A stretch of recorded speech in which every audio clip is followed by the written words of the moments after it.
Profitability Strategies, how small established business owners can utilize practical strategies to increase their profits in business, with Lisa Newton.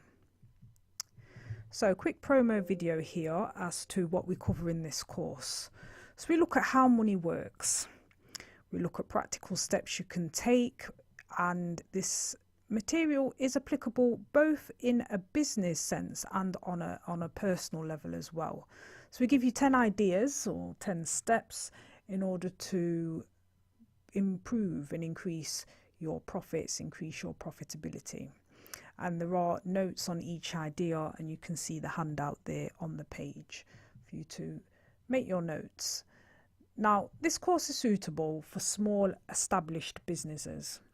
This could be entrepreneurs, for example, running a professional service, one-man bands who want to grow, or maybe this could be you. Maybe you've hit a ceiling of some sort and you just need to turn it around and need to make a change. Maybe you just want to grow your business. This is all about increasing profits and what you can do.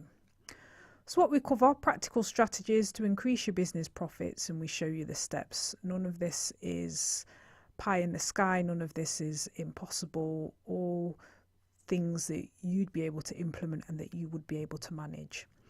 A little bit about myself as your course tutor. My name's Lisa Newton. I'm a serial author and entrepreneur. I have a degree in accounting with marketing and a master's in investment management, and I started my own bookkeeping business with £150 and won various awards and written books. And I have seen and worked with hundreds of businesses in that time, particularly closely in terms of looking at their accounts and how profitable they are. So these strategies do work. They're very practical, and small business owners, established businesses, can put them to use to increase their profits in business.